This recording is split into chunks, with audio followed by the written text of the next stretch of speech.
السلام عليكم ورحمه الله وبركاته. ازيكم عاملين ايه؟ يا رب تكونوا بخير. النهارده هنعمل معاكم البطاطس بطريقه سهله جدا وبسيطه وان شاء الله تعجبكم. دلوقتي انا حطيت البطاطس اهو بتقلي. انا النهارده قلنا نعمل فطار وكده لحد ما نعمل الغدا. عامله مسقعه جنبها، شايفين المسقعه بتاعتنا الجميله؟ شايفين؟ وعاملين بطاطس مقليه كمان اهو.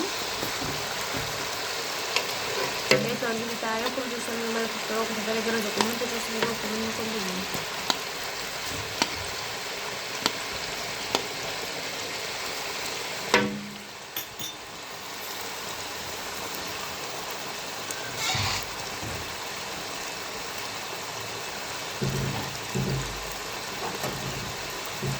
لازم يكون الزيت كتير وما يكونش مكان سمك، لازم يكون الزيت كتير.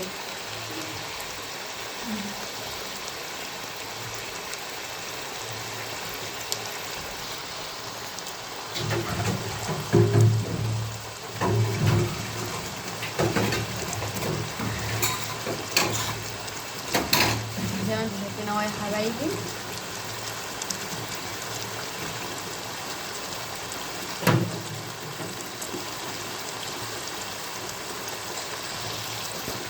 اهو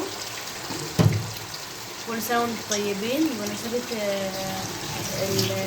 رمضان كريم. يعود عليكم الأيام بخير يا رب. كل سنة وانتم طيبين.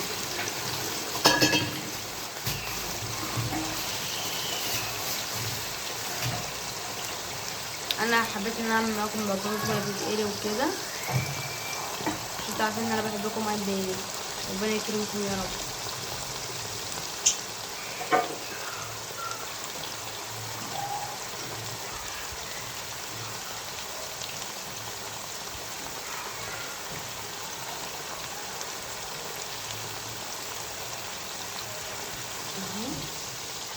اول ما تستوي البطاطس هرجع لكم.